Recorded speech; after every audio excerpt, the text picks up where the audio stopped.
মনের ভিতরে একটু জোর রাখতে হবে। তো ঠিকঠাক না ডাকলে আসবে না, তাই না মা?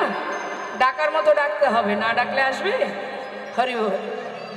মধুময় শ্রীধাম বৃন্দাবনে ভগবান কৃষ্ণের সঙ্গে মিলন হয়েছিল যে ভক্তের কথা আমরা শ্রবণ করব। মুর্শিদাবাদ জেলার মস্ত বড় জমিদার, যার নাতি মস্ত বড় জমিদার গোবর্ধন দাস। আহা, যে বড় জমিদার, আহা, এই যে লালাকে ঠাকুরদাদা নাম রেখেছিল, যার নাম ছিল বাবা গঙ্গা গোবিন্দ সিংহ। এই গঙ্গা গোবিন্দ সিংহ, তার ছেলের নাম ছিল প্রাণকৃষ্ণ সিংহ। একটু মন দেবেন কথার মধ্যে মা। আমাদের ভক্তের কথা কেন শুনতে হয় জানেন? ভক্তের জীবনী শুনলে কিছুটা অভিজ্ঞতা হয়। কি হয়? যে কেমন করে ভক্ত ভগবানকে ভালোবেসেছিল সেটা জানা মানেই কিন্তু আমরাও সেই পথ, যাতে সেই পথ আমরাও ধরতে পারি, সেই পথ অনুসরণ করতে পারি, সেই জন্য ভক্তের জীবনী শুনতে হয়। তা বলছি, গঙ্গা গোবিন্দ সিংহের ছেলের নাম প্রাণকৃষ্ণ সিংহ, আর প্রাণকৃষ্ণ সিংহের ছেলের নাম কৃষ্ণচন্দ্র সিংহ। এই যে কৃষ্ণচন্দ্র সিংহ মা, এই কৃষ্ণচন্দ্র সিংহের ঠাকুর দাদাকে কে? ঠাকুর দাদা, আমার সঙ্গে কথা বলতে হবে কিন্তু, না হলে কিন্তু জানবো আপনারা শুনছেন না। গঙ্গা গোবিন্দ সিংহ, তাই তো? ভালো করে জানুন, তিনটে জেনারেশন ভাবুন। প্রথম হচ্ছে গঙ্গা গোবিন্দ সিংহ, তার ছেলে প্রাণকৃষ্ণ সিংহ, তার ছেলে কৃষ্ণচন্দ্র সিংহ। তাহলে কৃষ্ণচন্দ্র সিংহের ঠাকুর দাদা হলো গঙ্গা গোবিন্দ সিংহ। এই ঠাকুর দাদা ভালোবেসে নাম দিয়েছিল লালা। তা এই লালা একটু একটু করে যখন তার 12 বছর বয়স, একটু শান্ত হন, শান্ত হয়ে বসুন। 12 বছরের ছেলে অনেকেরই ঘরে আছে। তার ছোট্ট ছেলেটি কাচারি বারান্দাতে বসে আছে, আর ওই জমিদার মহলে একজন কন্যাদায়গ্রস্ত পিতা, তিনি কিছু সাহায্যের জন্য এসেছেন। এখন ওই জমিদার মহলের একটা নিষেধাজ্ঞা আছে যে তিনি ওই মহল থেকে কাউকে কোনোদিন কিছু দান করবেন না। যখন তখন যাকে খুশি তাকে দান করতে পারবেন। এখন যখন একজন কন্যাদায়গ্রস্ত ব্রাহ্মণ এসে দাঁড়িয়েছে কিছু সাহায্য নেবে বলে, দ্বারে যে দাঁড়িয়ে আছে মা, দাঁড়ি প্রহরী, তার কাছে বারবার বলছে যে আমায় কিছু সাহায্য দিন। দাঁড়ি বলছে, শোনো, এখানে কিছু সাহায্য পাওয়া যাবে না, তুমি চলে যাও। কিছু সে কোনো কথাই শুনছে না। অসহায় পিতা এসেছেন কিছু নেবার জন্য, কিন্তু কোনো কথাই শুনছে না। বারবার সেই দাঁড়ি তাকে ধাক্কা দিয়ে তাড়িয়ে দিচ্ছে।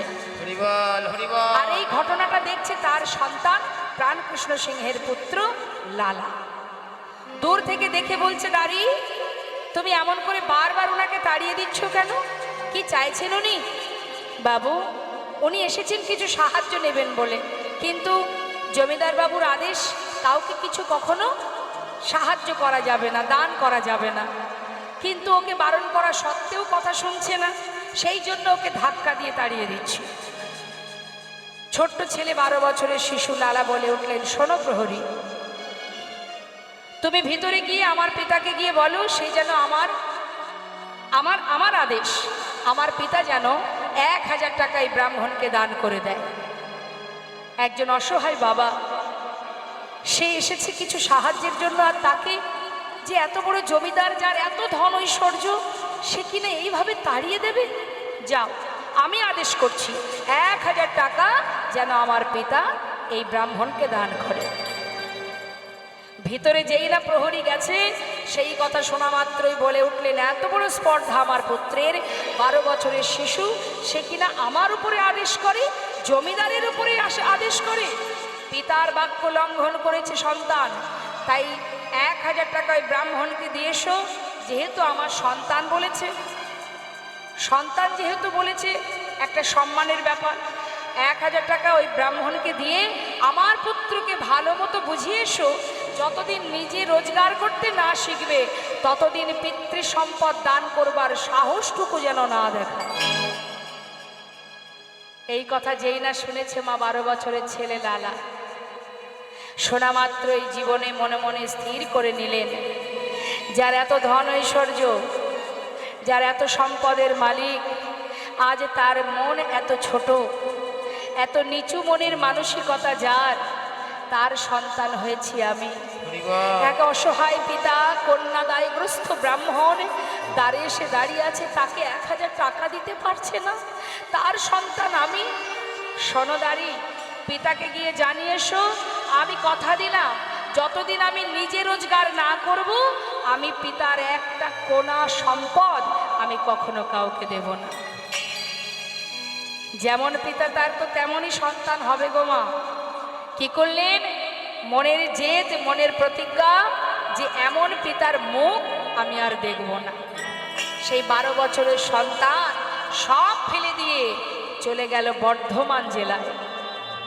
বর্ধমান জেলাতে এসে একটা ফেরেস্তা দ্বারে 20 টাকা বেতনে কাজ করতে শুরু করে দিল। যেমন পিতা তার তেমন সন্তান। ছেলের অভিমান, যে পিতার মন এত ছোট, আমি তার মুখ দর্শন করব না। আর এদিকে বাবা, তার তো বয়স হচ্ছে, সন্তান চলে গেল, 20 টাকা বেতনে ফেরেস্তা দ্বারে কাজ করতে শুরু করলো। আর এদিকে দেখতে দেখতে পিতা শয্যাশায়ী হলেন। কিন্তু এমনই ভাগ্য মা, সামান্য একটি ভুলের কারণে আজ চিরতরে সন্তানের বদন না দেখে প্রাণ হারাতে হবে। সমস্ত এলাকাবাসী, প্রজাবর্গ সবাইকে পাঠিয়ে সন্তানকে ফিরিয়ে আনার চেষ্টা করলো, কিন্তু কোনো মতেই ছেলে ফিরল না। শয্যায় শুয়ে শুয়ে চোখের জলে বুক ভাসিয়ে কাঁদছে প্রাণ কৃষ্ণ সিংহ। হে দয়াময়, এতদিনে আমি বুঝেছি সামান্য একটি কথার জন্য চিরতরে সন্তানকে হারিয়েছি। এতদিনে যা কিছু আগলে আমি বসেছিলাম, এই বিষয়, সম্পদ, ধন, ঐশ্বর্য সবই আমায় ছেড়ে চলে যাচ্ছে। কিন্তু মৃত্যুর আগে নিজের পুত্রের মুখটি দেখতে পেলাম না। আমি ছাড়া আমার সন্তানের আর কেউ নেই প্রভু। আজ আমার সন্তানকে আমি তোমার চরণে সঁপে দিলাম, তুমি ওকে রক্ষা করো প্রভু। কাছে রক্ষা করো হে তুমি, হে ভগবান। এ জগতে সবই কিছু তোমারই তো। রক্ষা করো হে তুমি, হে ভগবান। এ জগতে সবই কিছু তোমারই তো।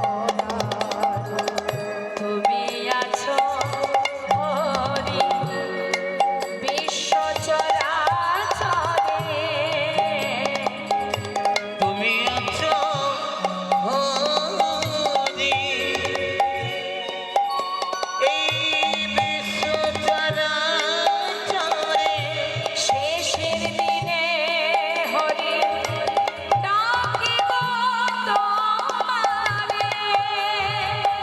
তুমি আছো হরি বিশ্ব চরাচরে।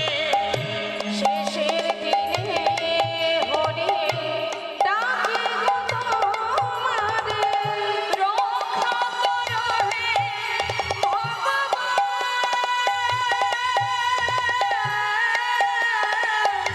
রক্ষা করো হে ভগবান। রক্ষা করো হে ভগবান। রক্ষা করো হে তুমি, হে ভগবান। বলো হে জগতে সবই কিছু তোমারই তো দান। বলো হে জগতে সবই কিছু তোমারই তো দান। আমরা যখন মোহে ডুবে যাই না মা, আমরা ভাবি সবই আমার, কিন্তু যখন আমাদের অন্তিম সময় আসে তখন আমাদের চৈতন্য হয় যে এ জগতে যা কিছু আমি পেয়েছি সবই তোমারই দান। নিতাই গৌর হরি বল। যেদিন আমরা ইহজগতের সম্পদের প্রতি মোহমায়া থাকবে না, তখন কিন্তু মা আমরা বুঝতে পারবো যে কোনটি আমার আর কোনটি আমার নয়। কিন্তু যত সময় এই পার্থিব জগতের বিষয় সম্পদের মধ্যে আকৃষ্ট হয়ে যাব, তত সময় কিন্তু মা আমার আমার করে আমাদের গোনা দিন ফুরিয়ে যাবে, আর কোনটি সার কোনটি অসার সেটা বোঝা হবে না। যে প্রাণকৃষ্ণ সিংহ এতদিন টাকা পয়সা বিষয় সম্পদ এক অসহায় পিতাকে দিতে না পেরে আমার আমার করে রেখেছিল, আজ সেই প্রাণকৃষ্ণ সিংহ কেঁদে কেঁদে বলছে, এ জগতে সব কিছু তোমারই দান, তুমি দিয়েছ, তুমি এই বিশ্ব চরাচরে আছো, তুমি আমার সন্তানকে রক্ষা করো। প্রাণকৃষ্ণ সিংহ কাঁদতে কাঁদতে যখন তার প্রাণ পাখিটা উড়ে চলে গেল, সেই খবর চলে গেল তার সন্তানের কানে। সমস্ত প্রজাবর্গ গিয়ে বললেন, বাবু, যার প্রতি আপনার অভিমান সে তো চলে গেছে, এবার আপনি ঘরে ফিরে চলুন, না হলে জমিদারি কে রক্ষা করবে। খবর পেয়ে প্রাণকৃষ্ণ সিংহের পুত্র মানে লালা ফিরে এলো। ফিরে এসে সমস্ত জমিদারি হিসাব নিকাশ বুঝে নিয়ে জমিদারি রক্ষা করতে শুরু করে দিল। দেখতে দেখতে উপযুক্ত বিবাহের বয়স হয়েছে, তাই সুকন্যার সন্ধান করে ভালো একটা দিন দেখে লালার বিবাহ দিল। বিবাহের পর সুখে স্বাচ্ছন্দ্যে দিন কাটে, আনন্দে দিন যায়। কিছুদিন পর তার একটি পুত্র সন্তান হলো। ছেলের নাম রাখলো ভগবানের নামে, নারায়ণ। আবার লালার একটি পালিতা কন্যা আছে মা, যার নাম রেখেছে সুমতি। তাহলে সংসারে মাত্র 4 জন, জমিদারি রক্ষা করছে আর সুখে স্বাচ্ছন্দ্যে দিন কেটে যাচ্ছে। কিন্তু দেখুন, এইভাবে দিন কাটতে কাটতে হঠাৎ তার ভিতরে একটু একটু করে ত্যাগের সৃষ্টি হয়। যত সময় তোমার ভিতরে ত্যাগের সৃষ্টি না হবে, তত সময় কিন্তু তোমার চৈতন্য চেতনা আসবে না। তাই দেখুন, ত্যাগ কিভাবে হচ্ছে, কোথা থেকে হচ্ছে। এই যে সুন্দর হরিবাসরে আপনারা বসে আছেন, ঘন্টার পর ঘন্টা কৃষ্ণ নাম শ্রবণ করছেন, বসে আছেন, নিশ্চয়ই আমাকে দেখার জন্য বসে নেই, বসেছেন কৃষ্ণ নাম শোনার জন্য। তা সেই যে নাম শুনছেন আপনারা, শুনতে শুনতে যদি কখনো কোনো কথা আপনার হৃদয় স্পর্শ করে, সেখান থেকেই আপনার ভক্তি সৃষ্টি হবে, সেখান থেকেই কৃষ্ণ প্রেম জাগরিত হয়। তাই কখন কার মাধ্যম দিয়ে কি হবে কিচ্ছু বলা যায় না মা। আজ দেখুন, লালা এত সুখে আছে, জমিদারি রক্ষা করছে, ধন ঐশ্বর্যে পরিপূর্ণ, সংসারে সুখ, মহা সুখে আছে। হঠাৎ এক ভিখারি দ্বারে এসেছে ভিক্ষা নেবে বলে। এখন লালা কি করেছে, নিজে সেই সদর দরজায় দাঁড়িয়ে ভিখারিকে বলছে, ভিখারি, তুমি ভিক্ষা করো, কেন করো ভিক্ষা? তখন সেই ভিখারি বলছে, বাবু, আমি ভিক্ষা করি কেন, শোনো। বাবু গো, বাবু গো,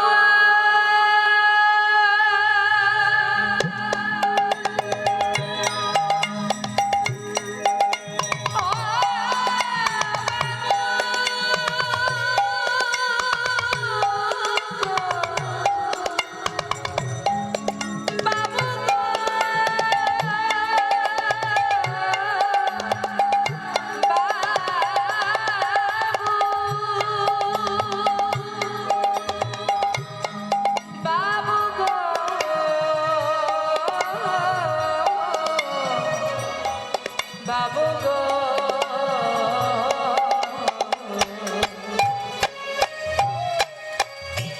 আমি হলাম কি দিন ভিখারি বলে, ও গো বাবু, আমি হলাম দিন ভিখারি। বাবু, আমি ভিক্ষা করি কেন জানো?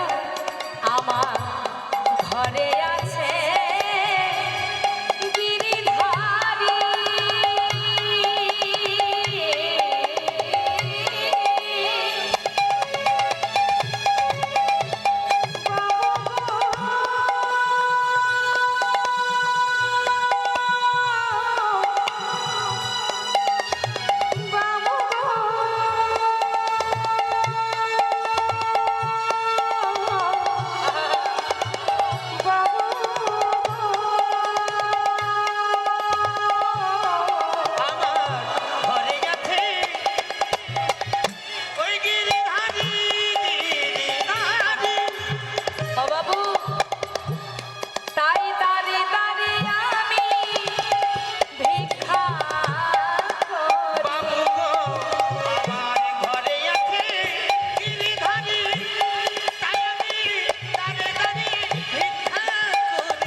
বলুন মা, যে দাঁড়ে দাঁড়ে ভিক্ষা করে গিরিধারীর জন্য ভিক্ষা করে, সত্যি কি সে ভিখারি?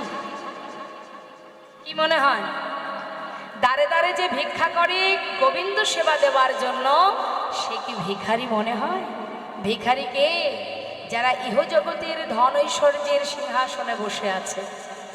যেদিন সময় হবে ওই 5 তালা থেকে ঘাড় ধাক্কা দিয়ে একেবারে তুলসী তলায় নিয়ে এসে উপস্থিত করবে।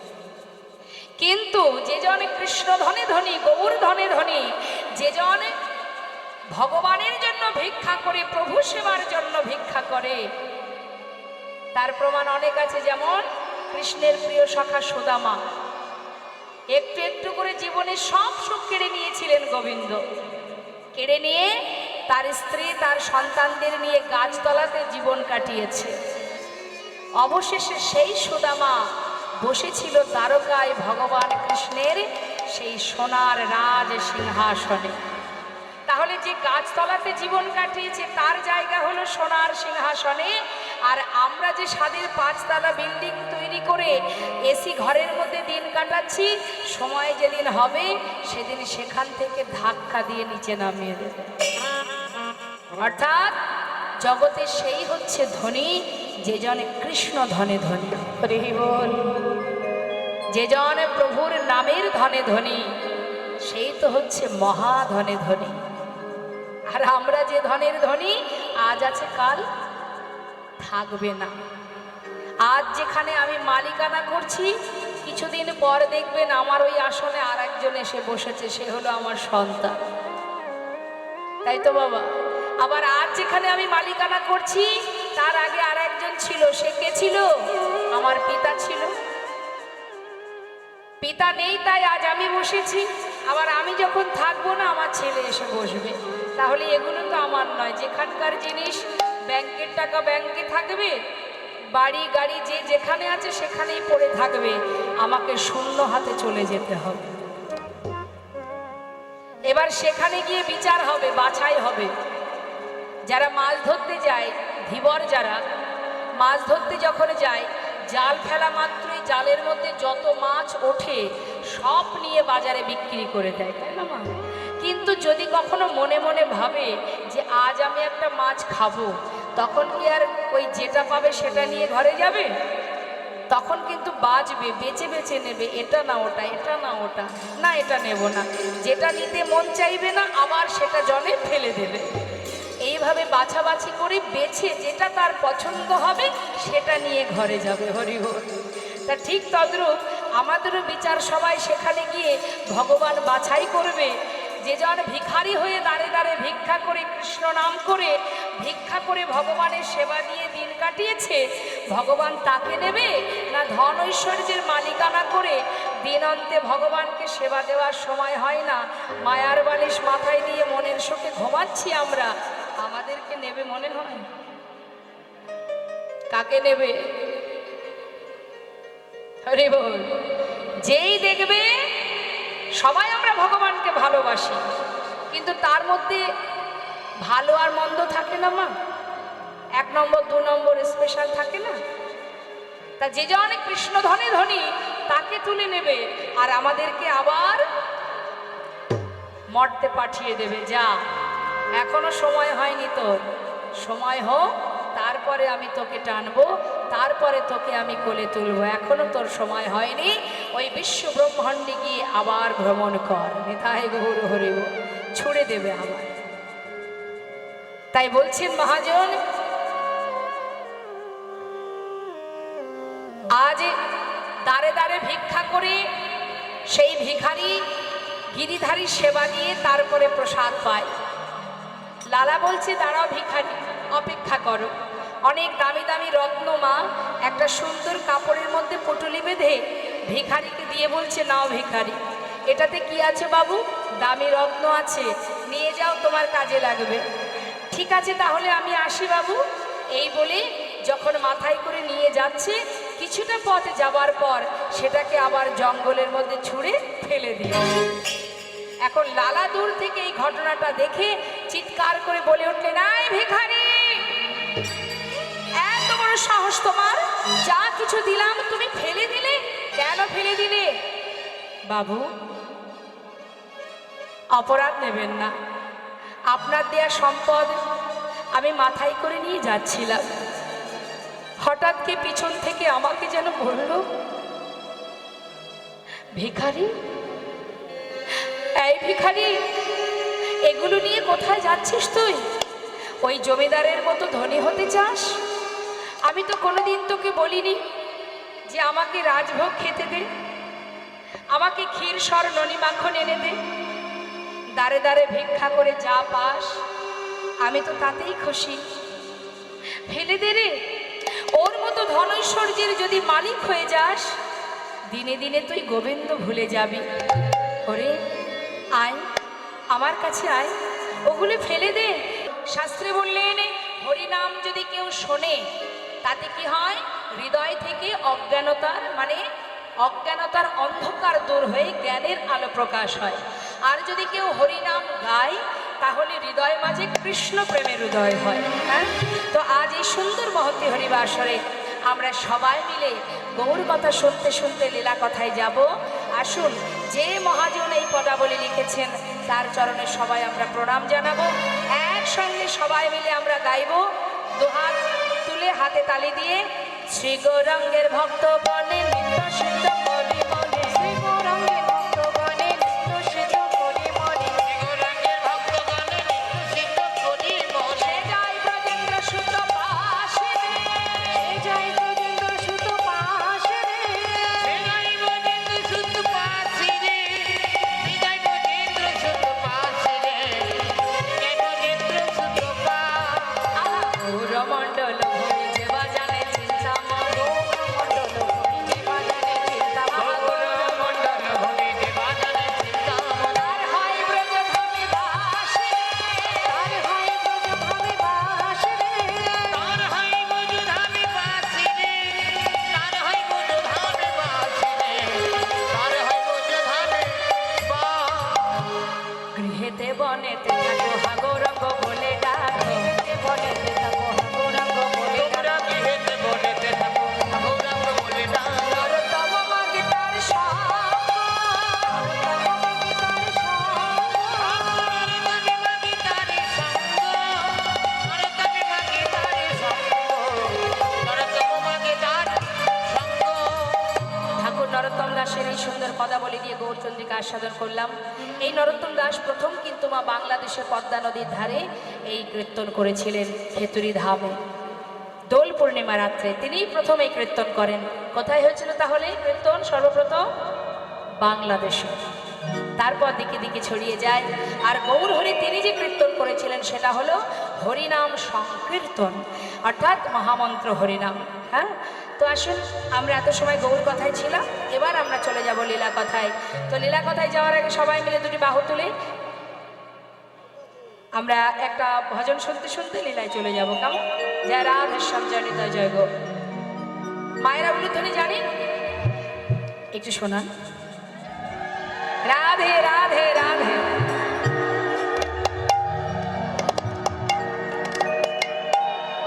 বাহ, খুব সুন্দর। চলো চলো চলে যা। আচ্ছা, কে কে গেছেন বৃন্দাবনে একটু দেখি হাত তুলে দেখা। যাওয়া হয়নি? বলুন তো বৃন্দাবনের সরকারকে। রাধে রাধে, খুব সুন্দর বললেন। চলো চলো চলে যা। কোথায়? বৃন্দাবনে চলো রে সব।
সবাই কিন্তু জয় দেননি। যারা হাত তুলে জয় না দেবেন বৃন্দাবনে কিন্তু যাওয়া হবে না। সবাই মিলে একসঙ্গে বলবেন, বলিয়ে রাধা